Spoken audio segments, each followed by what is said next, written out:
stimulate the mental. Time to strategize, cuddle up with Shizuko. I can feel the movement radiate through the convo. Talk is cheap, turn your faith into work. I drink my second cup and put my hands in the dirt. 2 cups drinking straight drip from the earth. Caffeinated conversations, you heard them here first. One for the wake up. One for the wake up. Two for the work. Caffeinated conversations, you heard them here first. Welcome back to 2 Cups Cafe, where I'm your host, Alan C. Jackson, and coming through for a high-quality caffeinated conversation today is a good friend of mine, Clyde Kynard, a.k.a. Scoop. Good to have you here, my brother. It's good to be here, man. Thanks, Alan. Thanks, 2 Cups.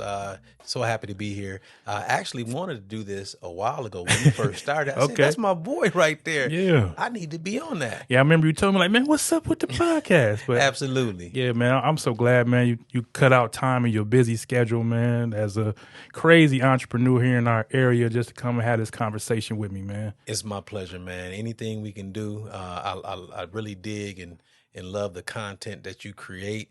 It's useful, it's helpful, and you definitely have something to say in all of your guests. And I've watched different reels and snippets of several conversations, and I'm like, they talking about some real stuff. Oh, man, and this is something I want to be a part of. I appreciate that, and that's kind of the goal, man, just to have just high quality grown up conversations, man. We at an age now that we've been through so much, don't live through so much. I mean, and it's just crazy. But one thing about you, man, that always intrigued me, I know that we went to the same high school together, and then we went our separate ways. But then I came back into contact with you, and you were like killing it, just crazy, killing it in the pharmaceutical sales rep game. And then I turned around and looked. You know, you used to be wearing the suits, all suited up and booted, and then I saw you in a little pickup truck, and you was like, nah, man, I'm doing my own thing, man. So tell me a little bit about that. Well, as you said, my first job, not my first job, but my second job out of college was with a company called Eli Lilly, a pharmaceutical company known for their insulin products, but I was specifically brought on board to help sell the number one pharmaceutical for depression, which is Prozac. I think we've all heard of Prozac before. Prozac. And it was what you call a dream job, a job that, you know, provided a very nice salary, provided great benefits, provided a company car and corporate credit card where I didn't have to pay for insurance, I didn't have to pay for gas, and I got to dress up and try to look cool all day, every day. So you know, did that for quite a while, but that's what actually moved me back from Cincinnati to Toledo, and it was basically a welcome home. Type. You were out in Cincinnati. You went there straight out of college. Straight out of college, I was working for. When you set goals in life, I think my parents, they wanted to buy me a car when I graduated from college, and I'm like, no, don't do that. I said, because the job that I have is going to provide me a car. Yeah. The job that I was manifesting way back before manifestation was a catchphrase. I said the job that I'll eventually have will provide a car for me. Okay. So I don't want them to go through that expense. Yeah. Because they wanted to do it for me. It was nice, but I said, no, I don't want to put that burden on them. And so about 6 months after I graduated college, I was already working in Cincinnati. I got a call from Eli Lilly, one of the recruiters. And the crazy thing is, even though I was in Cincinnati, they had my resume from like almost a year ago. And so that resume had my dad's address, my Toledo address. And so even though I wasn't physically in Toledo, they were looking for the Toledo marketplace. Wow. And so, long story short, they asked me, hey, would you be willing to, locate back to Toledo? I'm like, yeah. Cost of living is a little bit less. Oh, absolutely. Right. I got my support system there. So everything coming full circle, that's kind of where I got my start. And that was, it was a great, great experience. But that actually brought me back home. And like you said, we had been, best, we partners in high school. And again, people go off and do their thing and grow and start families and all that good stuff. And then you see folks, 10 years later, 20 years later, and it's amazing the transitions and the maturity that's taken place. Right. And so that's kind of when we kind of ran into each other. Yeah. I was doing my thing. So I remember when I graduated from high school, I went straight to work. Like I didn't have like no plans, man. I just I got to take care of myself because nobody else going to do it. But I know you had chose to go to, what school did you go to? I went to Wilberforce University. And that's for those, our listeners and our viewers, that's a HBCU, a historically black college and university. What went into that decision to have you go that route? Well, you remember our experience at Jessup Wakeman Scott High School, the best high school in the city of Toledo, Bulldogs all day, every day.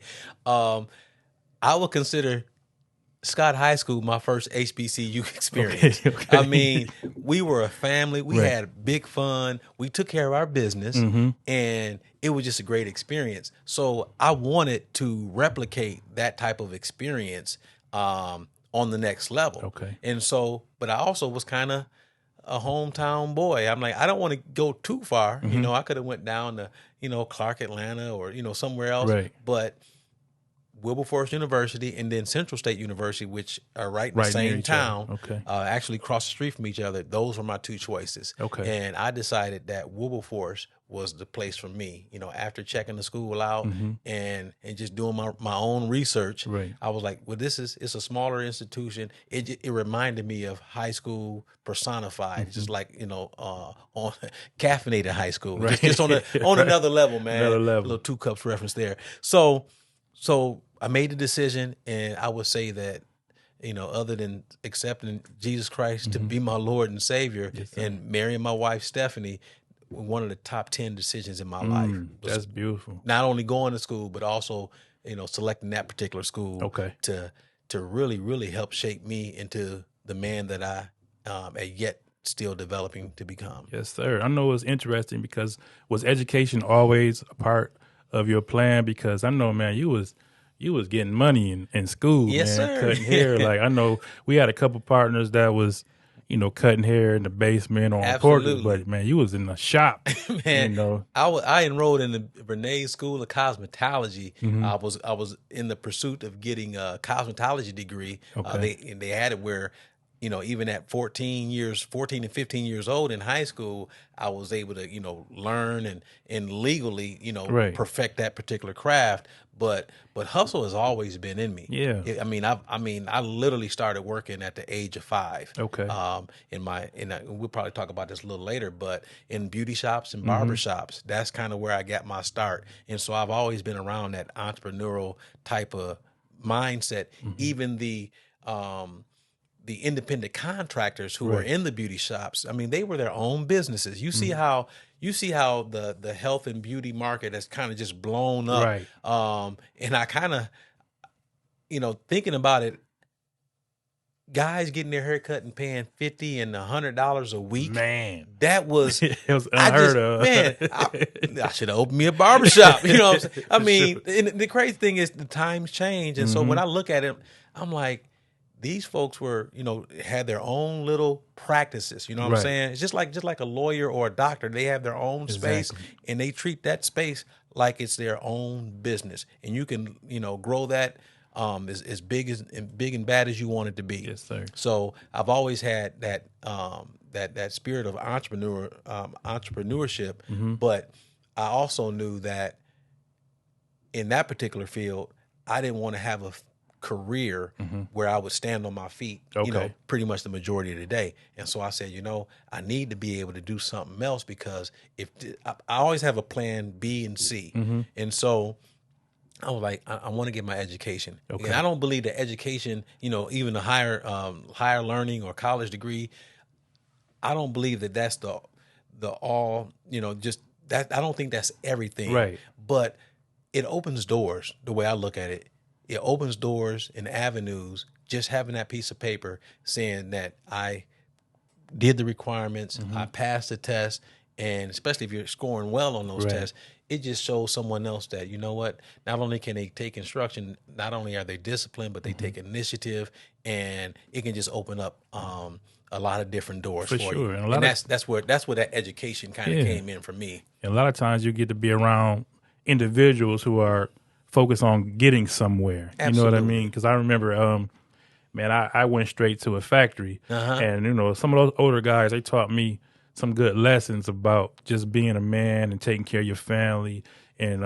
I took a lot of lessons from them. But when I was around my brother, who you know, he was in college and all his fraternity friends and stuff like that. I mean, I used to be around them so much. They used to try to grip me up, and I'm like, no, no, right. I ain't earned that right now. Yeah. No, I'm not doing that. But I was able to get inspired by just seeing, you know, young men around my age, maybe a little bit older, but going somewhere or trying to get somewhere, you know, and something that I was only aspiring to take care of myself and survive. But then I was able to get a glimpse, like, no, it can widen this lens out a little bit and really start thinking about how you can impact, you know, your community, your city, even, you know, internationally. So for me, that's the thing about college that really interested me, was just being around, you know, young people that's trying to soak up knowledge and really want to take on the world, you know. And what you just said is exactly it. You had a college experience without even being in college, because your brother and his affiliations with you know, the Alphas and just other organizations and groups, you do get a glimpse, and you're like, you know what, that may not be my path, but I can learn from their experiences and apply some of those things, some of those gems to your own life, and that has helped. Because you think about it, you know, you had a factory career. You know what I'm saying? You took the buyout. You retired from that Right. and because there's life after that. There's life after retirement. And you have to have other things. When I was selling antidepressants, and you would see where a lot of folks, they've lived their whole lives in that, you know, 9 to 5, or that, you know, working those 10-hour shifts, you know, 6-7 days a week, for months and years and years and years.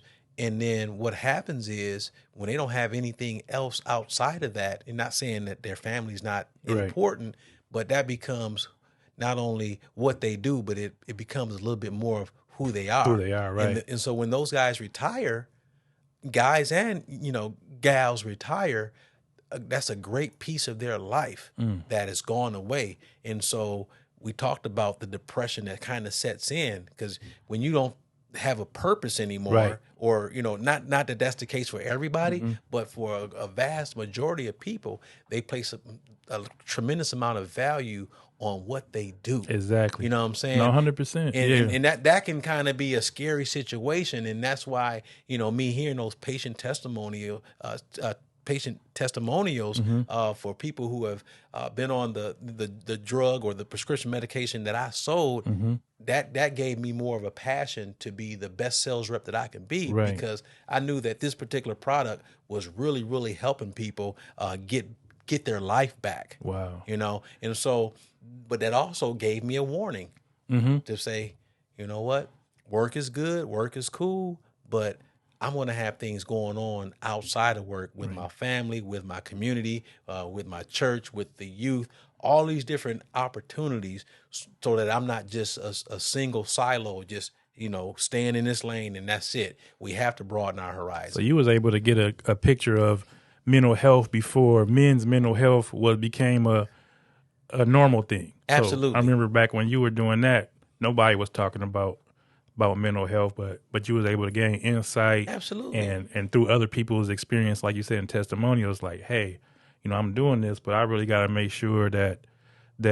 I'm not going to fall into the same, you know, mindset.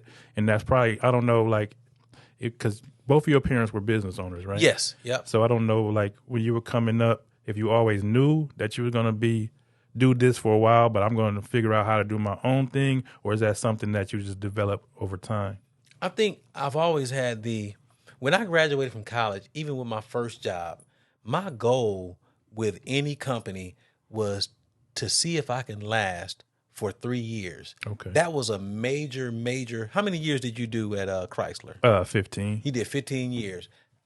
I would have never been able to do that. And here's the thing. I chose a career like sales and marketing because it provided a lot of variety. You know what I'm saying? I'm in the car, I'm in the office, I'm at the hospital, I'm at the pharmacy. So even in my career in financial sales, because I also sold financials, you know, insurance products and investments and whatnot. It was, you know, variety is a spice of life. But I'm not one to sit still. Right. And so when you see me doing my thing, like all these different properties and talking to all these different people, that's kind of like my sweet spot. Okay.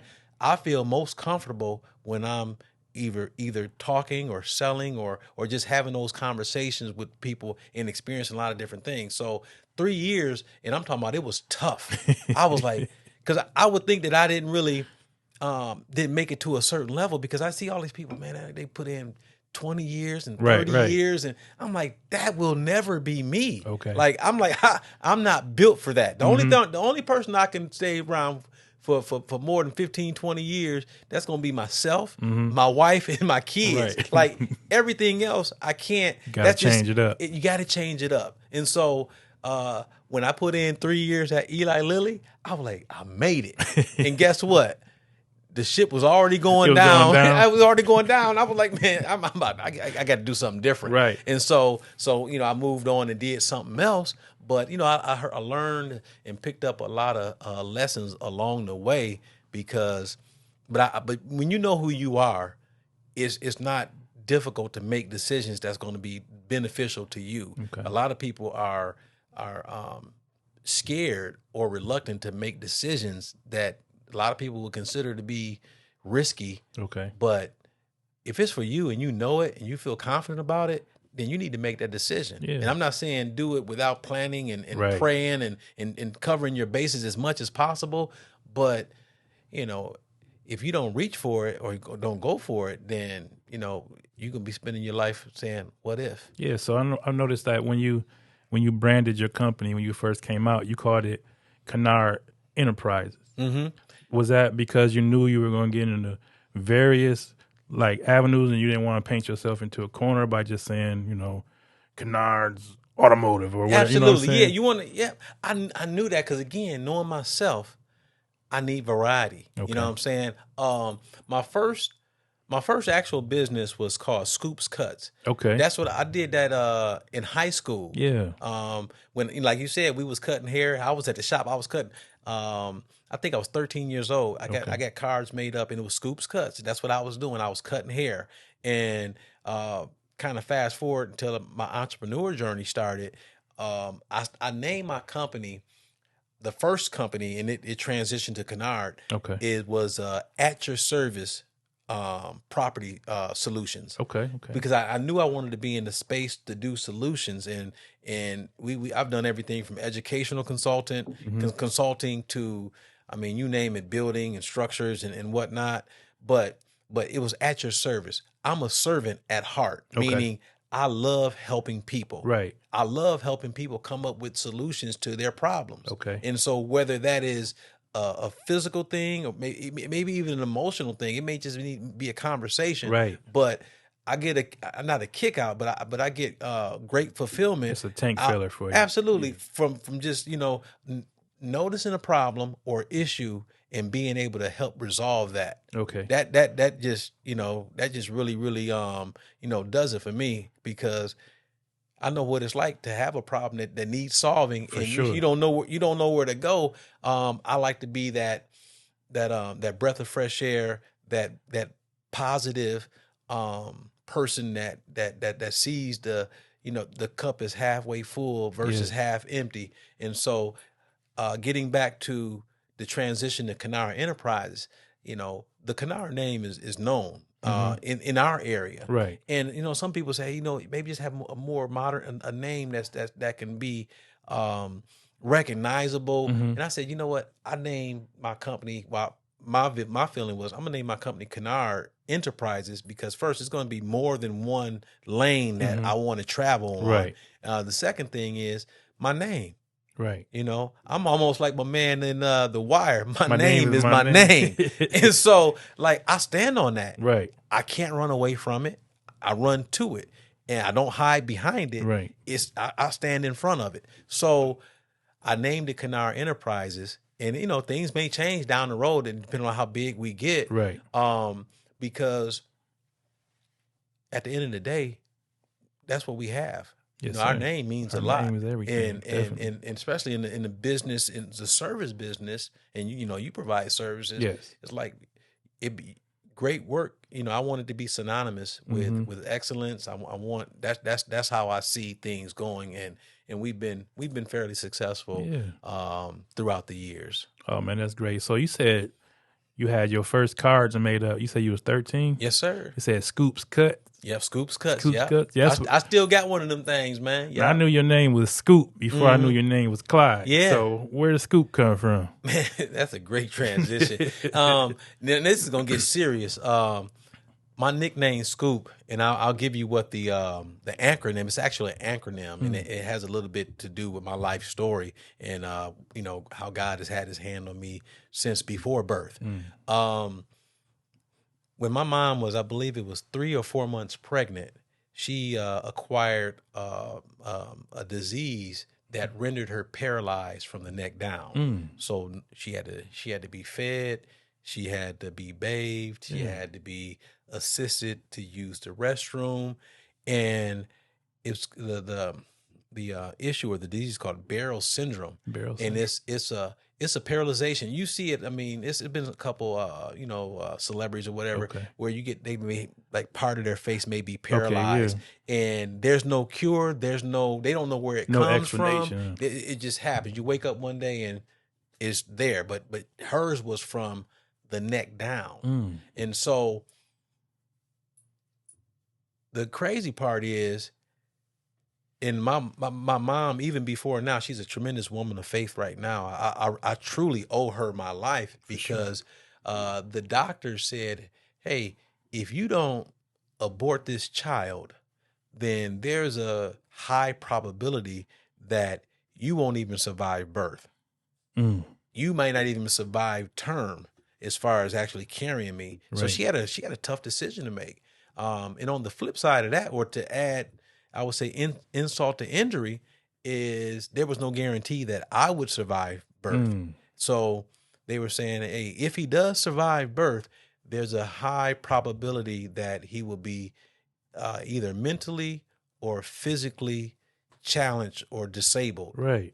And that was the prognosis. Like, you're going to die or he's going to die, perhaps both. And if you survive and perhaps he survives, then your son may be physically and mentally handicapped. Man, that's tremendous pressure. Huh? Yeah, that's a lot of pressure, man. And she had enough faith, even at a young age, to be like, I'm going to carry my son. I believe that God is going to make this thing happen. And so it was considered to be a modern miracle that all both of you came through. We both came through.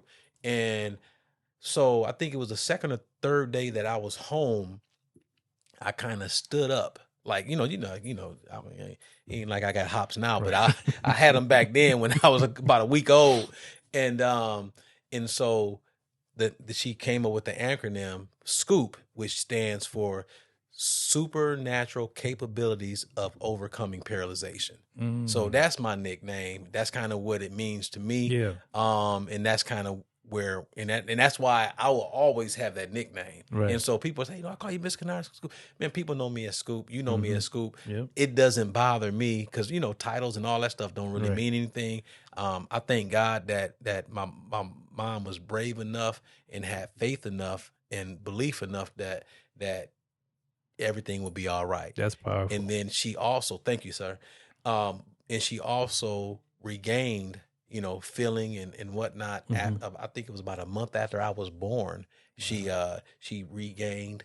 You talk about a test. She regained full use of her body. Wow. Yeah. And then went on to start doing business and all that. Yeah, absolutely. Because she was doing hair before. She'd been doing that since high school. Okay. And she went on to learn how to walk and all that good stuff again, and was working at a beauty shop and opened up her own, and did that for close to 30 years, and she's retired now. But it's like riding a bike. Once you have that skill set, that's why I really encourage kids, and even at adults, man, find a passion, find something that you like to do, and go for it. Pick up a new skill. I'm looking at you and your podcast and T-shirt printing and graphics and all that good stuff.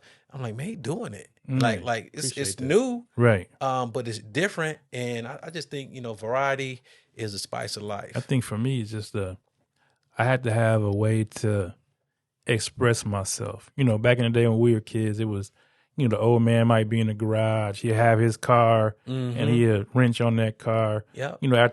After all the stuff he had to deal with, he found a way to get away and have his own space. I think every man or every person has to have something that brings them some sort of fulfillment, because I started doing the podcast because I want to have adult conversations. I spend so much time because, I run a group home. Yes. So I'm around 8 teenage boys talking nonsense, thinking that they know what's going on like most of the day. So I'm like, I had to be able to replenish myself or have an outlet for myself to talk to adults. And, I just enjoy doing that. And then with the T-shirts and the graphics and things, for me, that's just a expression. I have so many thoughts in my head. And a lot of times, I just want to see them, in the earth. But my biggest thing with actually formalizing the company and partnering with some people and doing things is just to be consistent.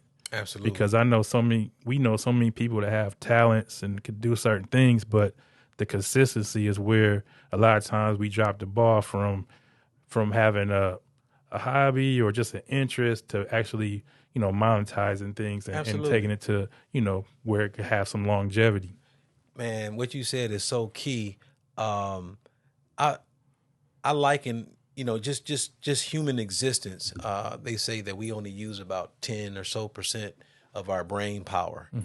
Just like these phones, we may use a couple apps, but pretty much we're gonna text, we're gonna scroll, we're gonna make phone calls, but there's probably 85% that this little computer on a little small screen can do that we don't even utilize. Exactly. So I'm a big fan of doing things, trying things, and like you said, there's ideas, thoughts and ideals.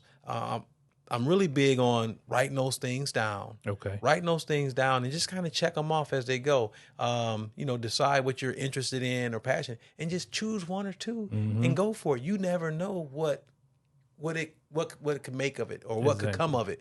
And I also believe that God gives us visions. He gives us ideals, and I'm of the I think like this: ideals, visions, and whatnot has an expiration date. Okay. Meaning, if God truly gave something to you that He wanted you to birth, and you got that, and you don't move on it, have you ever thought about this? Like, man, I thought about that idea. Oh yeah, a whole lot of times. Man, what happened? and you see somebody just rocking that thing like to the 10th power.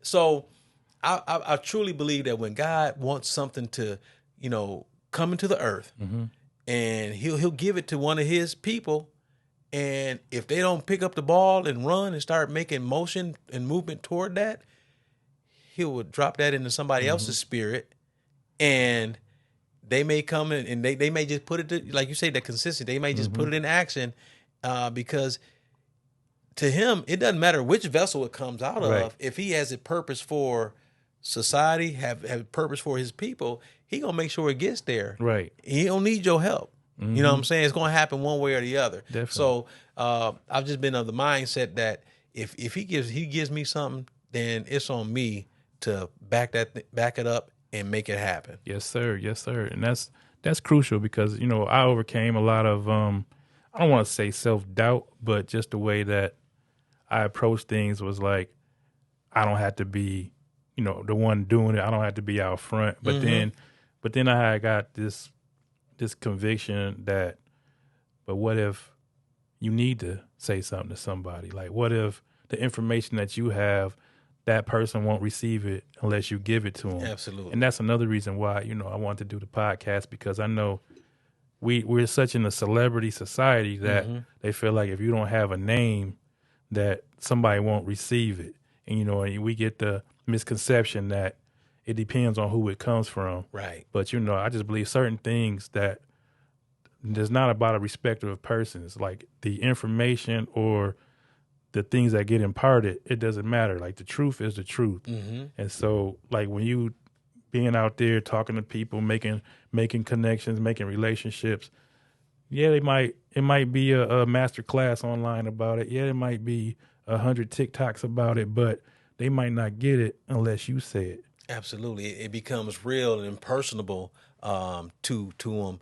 I believe that yeah, we all have a message, and we all have certain people that's in our sphere that we need to reach, we need to touch, we need to impact, and kind of sitting on the sidelines when you see something happening, and you have something inside you Right. that you can pour into someone else, and then something happens, and you're like, man, I missed that opportunity. Right. So just like with the ideals and whatnot, we see warning signs, we see things, and I think we have to be vulnerable, but we also have to open ourselves up to be rejected, because if the message need to be delivered, Right. and sometimes we're just planting seeds. Exactly. And you may not see the manifestation or the growth right away, but as long as you planted that seed, someone else may come along and water it, and then before it starts to grow and actually, become exactly what you planted. So you got to be, I call it delayed gratification. Okay. Like some things you're just going to sow, you're going to keep doing your thing. And later on down the road, you start seeing the results of it. A couple of mentees of mine, and I mentored guys since they were, 7, 8, 9 years old. Now these guys are married and having kids, and they'll inbox me or they'll see me, and they have that same level of respect. And I'm like, man, you ain't got to call me sir or mister. Right. I mean, there were a lot of, like, from the church, it's like brother Scoop or, Right. Elder Kynard. It's like, oh man, we hey man, you got bills now. We on the same level. You know what I'm saying? You got the bills and 2 kids and family and a mortgage. So we right there, we even, you know what I'm saying? But they carry that same respect because it was earned way, way back then. Sir. And they'll tell me things that I don't even remember that I said that has impacted the way that they have kind of matriculated through life. Wow, that's powerful. So just kind of piggybacking off of that, you say you had some mentees. Like, man, you've done something, in our area. Like I said, I remember when I saw you when you had first kind of transition, and you had a pickup truck, and it was you. And then next time I looked up, you had different stuff. Now you had couple guys. Then I remember you had negotiated some other contracts. You even told me like, hey, if you know anybody that need a job, this is what I pay. This is how they get in touch with the business. I'm like, man, it's just these incremental steps. But I think a lot of times people think they see you now, they don't know that you started small and just grew it. So people think like, how can you just give some advice to some of the youngsters, like that mindset, like not to be afraid to start small? Absolutely. I think all life starts in infancy. Like there's steps. You hear a lot of things about trust the process, but I believe that my story is very unique because I was cool when I left pharmaceutical sales for the second time. When I left pharmaceutical sales and said, you know what? And it was my wife who really, really helped encourage me. Okay. I was prophesied to about some of the stuff that I'm doing right now. And I was thinking that job was going to supply the resources and whatnot. And I'm like, you know what? This job is getting in the way of the impact that I want to make in my life, in other people's lives. And so I had to make a choice. And that's what I was saying a little bit earlier. Like sometimes you got to make that choice. You got to step out on faith. But I left a job, a 6-figure plus job. I didn't even have a job to go to. I didn't even have a plan. What I did was my wife and I were just having a conversation, and she was like, I think it's time for you to leave that job. Yeah, I had already been thinking about it, right? But that's one of them conversations you want to be Yeah, on one a accord. man You don't know have what I'm no saying? job. That Yeah, can get a man, come little on, touchy. man. Hey. So, and here's the thing, though. I made that decision, with prayer and actually, thinking it through. I actually took. You probably can recall when you were working at Chrysler, and when you came into your job, you just thought about what you had to do. Like let me go in and do my thing. Let me cover my butt. So Right. because it get real grimy sometimes. Yeah, for sure. In sales, when you got double digit bone, like Yeah, you got a lot of five. competition. Yeah, you get man. Yeah, and some of that competition is within your own organization. Yes. So so it's some rivalry even within the same district and whatnot. So what ended up happening was I took 2 weeks vacation. Okay. I said, I told my boss, I said, you know what, I'm going to take, a couple weeks. And I told her just like this. I said, upon my return, I will let you know if I plan on working for the company any further. Okay. And she was like, wow. Like, wow. Like she was really in awe. Cause she's like, what about your family? What about your Right. house? It's a What lot of about what your? ifs. Yeah. It's all that. I said, but she also knew I was in the ministry. I was in the, just into doing things for other people, especially young people. And she's like, okay, I get it. I respect that. You know what I'm saying? And so I took 2 weeks off, and getting back to kind of when I was on my job, it was tunnel vision. Let me do what I got to do, make these appointments, stay on focus. And when I took that time off, the very first day of me being, and I didn't, it ain't like I took no vacation. I'm just at home. Right. Tinkering around. I slept in maybe 1 or 2 days. Right. And I was like, my mind, like horses have blinders on so they can just stay the course. It's like my vision, my peripheral vision just expanded. Like I started seeing things, and ideals were just popping everywhere. And I started writing stuff down. Okay. And so the first thing I said, okay, well, I know I can do youth. I was a youth pastor, so I was always working with kids. And so I said, well, let me just start doing programming and stuff. So I just started writing vision for young men, like mentoring programs and whatnot. And that led to after school programming. Okay. And so when I took that 2 weeks, my wife and I decided that I would go until I found my spot. I would go and work for her at Kynard Child Development Center. So for the first couple of years, I worked at Kynard Child Development Center, and it was great for her because she was able to get some rest. Right. At that time, we were opening up at 5 a.m. She was there every morning at 5 a.m. Yeah. God bless her. So I took over the role. So what would happen is kids would get there, and of course they would lay back down. They would lay down, and I had the cots out for them. And so I would have maybe about 2 or 3 kids. They would come in, and I would lay them down. And from 5 a.m. to about 8:30, it was quiet. I would be in prayer, and I would start writing vision. That's where I got up. I had one of the first businesses outside of me retiring from pharmaceutical sales was Youth Enrichment Solutions. Okay. It was called Yes.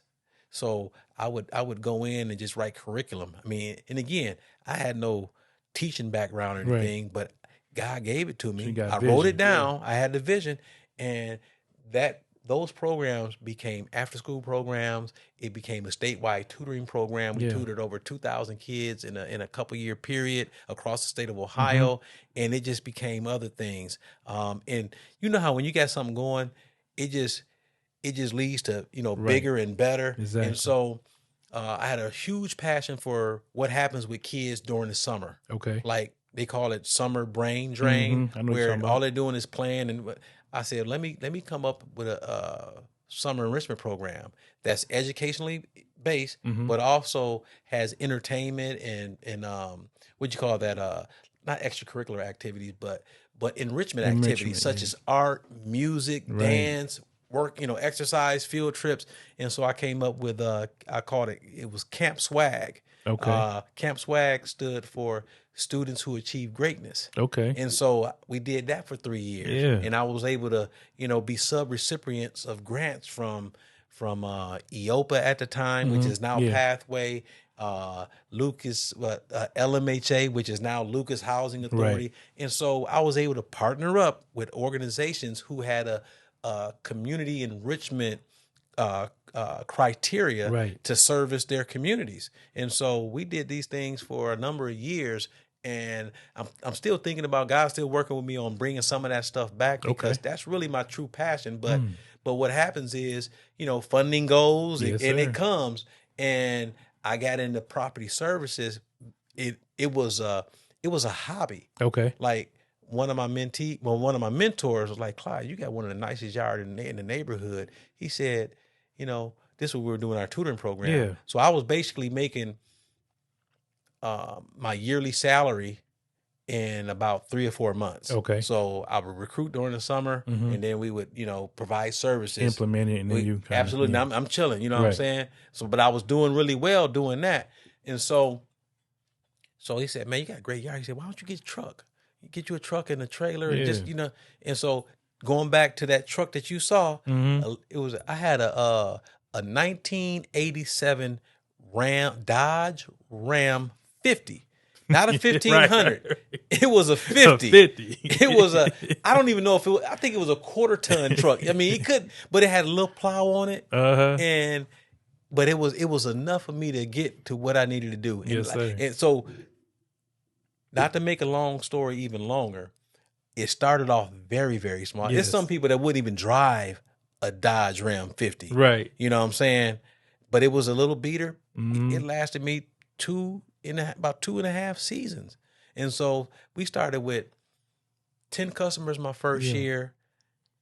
3 years later, we're doing 400 properties a week. It got crazy. But you know what's so crazy about that is that you coming from the sales background, things that you came from, when you got that Ram 50, to have the confidence not to think, well, I got to have the biggest and best equipment. I got to have the biggest advertisement. But no, you was able to build relationships and provide a service based upon, your integrity, your word, your work ethic, and not just about, I got the, most people start a business, think they got to have you don't need the latest and greatest. The advice I would give, because that's kind of what we're segueing, and I got kind of carried away.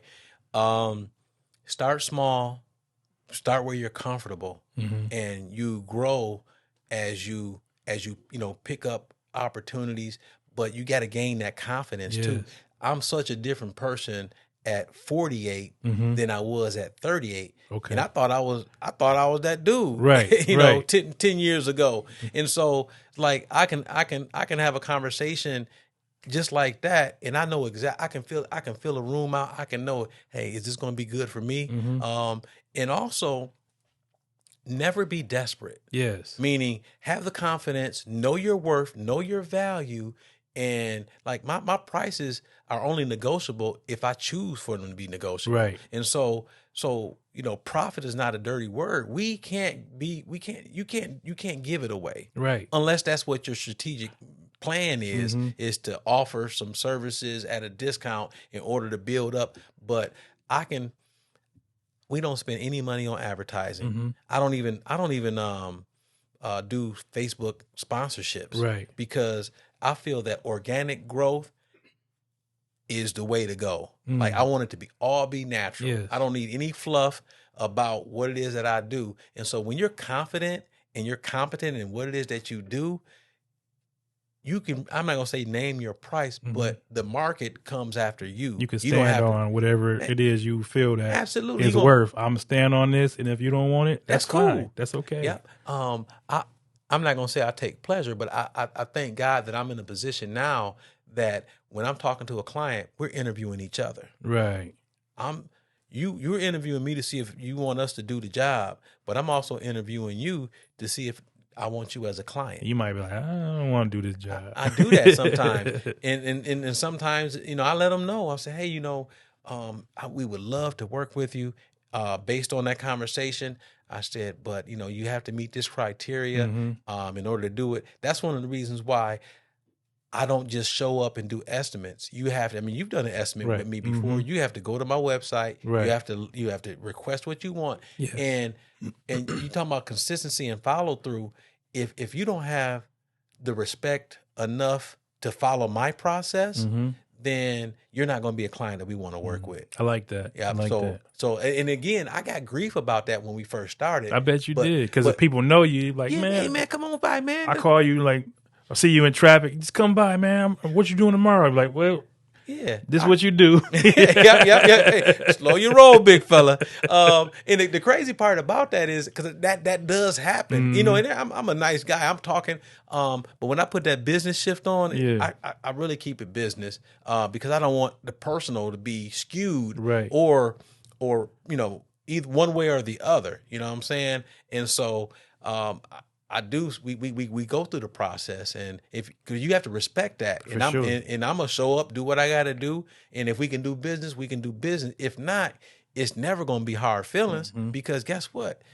I got other people in the queue, and you know everybody else have an opportunity. Yeah, that's what I'm getting to. Like in our me and my partner, we putting some systems in place as well, because a lot of times, like, to be honest, like your heart strings start getting tugged at and emotions start getting in the way, and it's like, no, but I know I have, like you said, something that I need to do as far as to make this worth my time. But people, you know, are trying to get the most. They trying to shrink everything down. Like they'll be like, oh, I know a T-shirt, man, probably cost you this. I know this probably cost you that. You know what? Do it for me, and as long as you can make $1. I'm like, what? Come on, man, that's not worth anything. That's not worth it. Remember when when we went on our 30th trip to Cancun, and I was I think I wanted to get another shirt for my wife because the one was a little bit smaller, or whatever. And I was like, hey man, whatever it costs, you know what I'm saying? This is what I want. I think if you're a good business person, male or female, when you're dealing and interacting with other business people, you want to. You know, that golden rule, you want to do them like you want them to do you. Exactly. You see what I'm saying? Exactly. So I'm going to respect your process. I'm going to respect your pricing. And guess what? If it's out of my budget, then, you know, I can make that determination. Right. But I'm not going to insult you or your experience or these thousands and thousands of dollars worth of equipment that you have to use and maintain because I can't afford it. Right. You know what I'm saying? That's a me problem, not a you problem. And so I mean, I really I ain't gonna say I get a kick out of it, but I love teaching clients and even, you know, would be, you know, prospects. Right. You know, I just love having those conversations because Definitely. I'm gonna nicely and professionally persuade them. I can't make nobody do nothing. Persuade them to respect what it is that we do. Yeah. Yep. Did an estimate on Monday. I still have to put it together, but the young lady she was looking at the room to get painted. Room wasn't no bigger than this right here, but you know, she's like, oh, we got a little bit of, we need a little bit of this, and it's a small room. But she was having a conversation as if it was not much. A little job to be. It was a little job. A little job. And I said, you know, excuse me. I said, let me just push pause right there. I said, this may be small as far as square footage, but there's a lot that needs to happen in here, and so I want us to manage expectations. So if you're thinking that this is little, meaning maybe not much, I said, then this is not the kind of, because I don't want anything that we do to be diminished by even your perception of what it is that we got to do.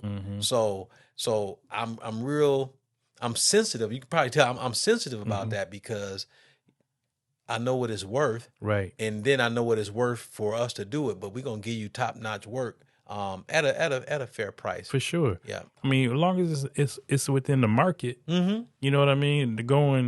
There's ways that you can know what everything costs in your field, your scope of work. Yeah. And as long as it falls in there, can nobody really be insulted unless they're looking for a discount to get your expertise and your trustworthiness for a cut rate just because they feel like, you know, some sort of familiarity. Yep. And that right there, you know, the friends and family, the hookup and all that, I don't even know how to do that. You know what I'm saying? I mean, but I used to. Right. But you heard the phrase that no good deed goes unpunished. Goes unpunished. It's yeah. like you give a discount. You're doing these things to help, and those are the ones that give you the most hardest critical. time. That'd be Absolutely, the most critical. Yep. You'd be like, okay, well, I apologize. I shouldn't have took this job. So, but you know what? You learn from that, and when you see those signs and traits coming, you say, you know what? I've referred other services Yes. of even colleagues and competition. I'm like, I have somebody who might be able to do that for you. Okay. And guess what? Sometimes they've done a great job, and they people come in, hey, thanks for referring that to Right. me. I said we just didn't either have the time or it just didn't wasn't fit. It just didn't fit for us. Yes, for sure. Yeah. Man, I appreciate that, man. Man, this is Two Cups podcast, man. So it's two cups. One is one for the wake and one for the work. We've been talking about work, man. We've been talking about inspiration, but let's think about like you said, when you took the 2 weeks off and your peripheral and your blinders went off. Like, what's one big idea that you working on or that you got in your spirit right now, man, that might not have been coming to fruition yet, but just something that inspires you, that gets you waking up in the morning? Man, something I want to do, and I've done it, in smaller segments, is more business consulting. Okay. Helping other people. When people come and work for me, I don't consider them to be employees. I consider them to be, teammates or partners. Because there's going to be some type of ownership. What I mean is you got to be accountable. You have to do your part. And so I have had, I think five individuals have created businesses that were employees of Kynard Enterprises. Oh, that's awesome, man. And when I say every single one of them are making upwards of six figures, like they call me and they tell me and they say, hey, thank you for what you've been able to do or helping me. Because, and I tell people they come to work for us, I say, man, because I look at everybody like, you know what, you got a family, you're trying to grow. I said, this ain't gonna work long term. Right. Now you can do fine. Now I got guys right now that work for us, and I mean they do very, very well. And guess what? They don't have to worry about none of the administrative stuff. Right. All they got to do is do. And I'm talking about they comfortable with that. Man, they're very comfortable. Yeah. But then I got some guys. I'm like, hey, you are who you are. This is your skill. I said I can help you take those skills and take them to the next level, and I can help you get contracts. I mean, I've done, and some stuff you just do on the strength of relationships, Right? Because like I said, I got guys that have started their own business. I've helped them do paperwork. I've helped them write contracts. I've given them the blueprint and say, hey, do this. And I'm not saying it's the everything, right? But from my experience, it's like, okay, this is what you want to do, and then I give advice. Like, hey, you say you want to go after this contract, and I said, well, especially like government contracts, okay, kind of be slow to pay. You may not be getting paid top rate, but it's going to be very consistent and livable. I said, but if they don't pay for 60 days or 90 days, I said, you can't have all your eggs in that one basket. So it may be good for now to start and see how it goes. But as you grow, you have to mix it up. Yeah. I've been in situations where I had one company responsible for like almost 80% of my work. And when they fell behind in paying, start feeling it. Yeah. But you got so many contracts going, you still got to do the work. Right. But now I'm like, I need to get this money. You know what I'm saying? But you can't be like, but you feel like you're in the position where, well, I really can't say no to these next few jobs. I got to keep doing. And so what I've done is once I got, caught up, I changed the nature, or I changed the tone of our relationship. Okay. To the point where I'm not going to be able to take as much work as you guys would like me to have, but I also need you guys to tighten up on paying on time, because I can't be 3-4 payrolls deep and y'all still owe me from a month or two ago. You was able to use that leverage because of your consistency. Absolutely. You know what I mean? I think a lot of times people get caught in that power dynamic where, okay, yeah, they paying slow, but what kind of quality am I putting out? They just match the quality with the pay scale, but you keep your No, man, keep your quality absolutely. A1, and then it's like that leverage. I don't know. We gotta go back to the table, but I kept my end, but I need you to keep your end. Yep. And here's the thing, when contract renewal would come, they would want us to make concessions. I mean, Okay. you know about it. You've been in the union, and you got these Right. negotiations. But the level of work would always either stay the same or increase. And so I'm like, that's not the way the game is played. As we move forward, we should actually earn a little bit more in order to keep up with inflation at the very minimum. And so I decided that wasn't, and I'm gonna say my business is suffered because I had to scale back and say, you know what? I'm not going to take all this. I'm going to start strategically changing the way we do business and who we do business with. And when I started making that shift, and then you get excited again about what it is that you do. Because when we first started, we were doing all these unit turns. We were doing over 225 unit turns. I mean, that's 3, 4, sometimes 5 apartments. And we would do everything from paint, drywall repair, cleaning, stripping and waxing floors. We were doing that. I had 3, 4 of those going. Also cleaning like 3, 4 buildings at night. Right. And then in the summer we would be doing the lawn mowing and landscaping. And in the winter we'd be doing the snow removal. Right. Winter used to be our break. But you get a couple snows, man. And in Ohio, we on the go, man. So we were.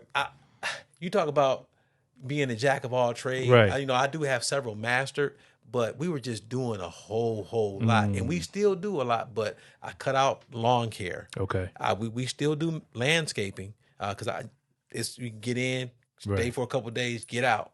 Client happy with the work, but we cut out lawn care and we cut out snow removal. Okay. Those were, but the thing is, that was a little bit over half of our business. Right. So I sacrificed, that income so that I can restructure and really focus on the stuff that I was more passionate about, which is the renovations and the remodels and whatnot. I like that. But it was tough, man. But I like that self-awareness of, although you got so much coming in, that awareness of like, that's not really my why. That's not really what, like I said, wakes me up in the morning, gets me revved up. Yeah. And you're spending so much time just doing, even though you're getting a return, but that's not necessarily sustainable for you because you have some other things in mind. And I like that approach. And the pandemic, it kind of forces a lot of people was at home and chilling, and man, that pandemic, I was busier than ever.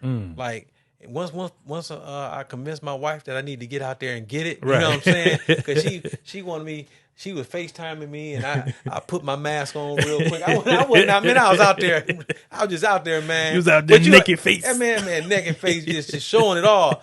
But what I'm saying is, I'm like, but I'm by myself. You know what I'm saying? Or I'm with the guys that I'm working with.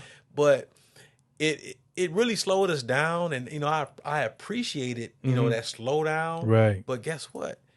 Them phone calls when people. That's when people started. If we're gonna be home, we want our house to be. I'm tired of looking at this crack in the wall. Absolutely. So that's. I mean, it was a perfect segue. And I mean, we were up to like 10 people at a time. Now, we got less than 5 that we work with. Okay. And then we do a whole lot more with less.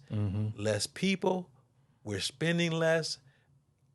Went from a 2,500 square foot warehouse to like a 500 square foot office space. Okay. And so insurances and everything. When I got really serious about making that strategic, move, my first goal was, okay, well, I'm not getting the increased business right now because we're just, we're right. We are where we are.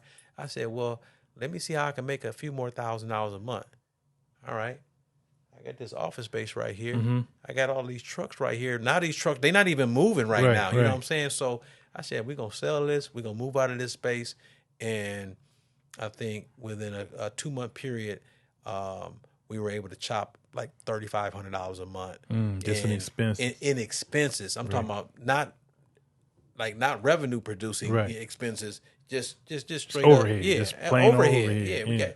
I was like, I had to do it, and that just it reinvigorated me even more. Like, man, I just made that cut, and now I feel a whole lot Yeah. lighter. And when you feel lighter and you feel free to just go and do what go do your thing, it just gives you a new energy, man. Yeah, I like that, man. Man, I can see where your experiences and your business acumen and just that journey is going to be real beneficial. Like you said, that getting into more business consulting, man. And when you get that rolling, man, I'd be definitely interested in sending some young guys your way, or even older guys, because Oh, absolutely. hey, man, like it's a whole lot of stuff that you don't know until you kind of find out you need to know it. You know what I'm saying? So I'm of the mindset like I'm learning something new about business, man, weekly. Like some things don't open up until you need it, and then when you need it, now you need it. Absolutely. So man, I'm so grateful, man. You just come by, man, and hang out with me for a while, man. I know, man, you're so busy, man, but I just appreciate you taking the time out, man, just having this conversation, and I look forward to having more conversations even offline. Absolutely. Let's do that. And I wanna piggyback on something you just said. We all talk about being busy. We all talk about we got this, we got that, we got to do this, got to be here, got to be there. But I had another mentor of mine. He stopped me cold in my tracks when I said, "Hey, I'm busy. I got this." He said, "Man, I know you're busy, but are you being productive?" Yeah. And because busyness is just doing stuff, Just doing, but are you doing things that count and take you forward to accomplishing your goals? Yeah. And so that whole busy versus productive, when I took that on, and so sometimes I slow myself down and be like, you know what? I'm doing a lot of ripping and running, but what am I accomplishing? Me and my son, we pray every day on the way to school, and we always start our prayer off with, "Lord, I love you, and I thank you for loving me," and then we get in our prayer. Yeah. And I'm always saying, and he piggybacks. He uses my words now, Yeah. like, I want to be productive. Let me accomplish what I need to accomplish. Help me to be the best me I can be. Help me, be a light to someone else. Yeah. And so those things, mean a lot. And it just helps keep things in perspective. Yes, sir. Yes, sir, man. Like I said, man, once again, man, I just thank you, man. Anything you need from me, I'm always here, and I know it's vice versa. You know what I'm saying? So I look forward to, getting back together with the Bulldogs, our class, man. 93, we be showing out. And we do it big and we do it right. Yes, sir. And nobody does it better. I think Nate was it Warren G and Nate Dogg got a song. Nobody does it better. Nobody. Not class of 93, man. That's, man, that class and just how we kind of came together and how we stayed together, Yes, sir. reconnected, it's truly something that's a marvel, because people from all over, like I got Facebook friends all over the country and even in some other countries. They say, "Man, y'all just be doing stuff." I'm like, yeah, we actually enjoy each other's company. Right. And even the ones we're not like cool with, we don't talk every day, but our little chat group and whatnot, man, Yeah. I wake up and there's something funny or something inspirational, or if it's somebody's birthday, like, hey, man, it's really good to be not recognized, but just keep in touch, because that's a safe place for us. For sure. And we know that it's all genuine, it's authentic, and it's just always love. Yeah. And if somebody need to be tightened up, we don't mind getting on somebody. Hey, man, hey, tighten that up. Yeah, tighten it up. Absolutely. Yeah, and I encourage anybody, man, anybody listening or anybody viewing, man, nobody's supposed to be an island. You got to do life with somebody that you trust. You got to find you a community, find you a group, find you a place, a safe place for inspiration, motivation, encouragement, some people that you wouldn't mind correcting you, all of that. I know a lot of us find that in our local churches, but if you haven't made that step yet to get into a local church, you still have to find you some people that that have integrity, that love you, that care about you, and are okay with you being you right now. Absolutely, man. They're gonna love you when you down. They're gonna love you when you up, and no matter what, they're gonna stay down. 100%. Like I said, we're gonna get together soon, man. God bless you. you know I love you. And for everybody out there listening, man, this is my man Clyde Kynard coming through with the high quality caffeinated conversation. Yes, sir. And I'm be on the lookout for his business coaching. And man, this guy got great acumen. We haven't even really got to all the stuff all the advice and all the things that he can do. But just stay tuned. We might have him back again. If y'all want me back, I'll come back. You know, y'all gotta want me back. You know what I'm saying? If you gonna get what 1.5 views ain't gonna get it. No, man. But once again, man, it's one for the wait, one for the work. Your man Alan C. Jackson, 2 cups. Appreciate you, man.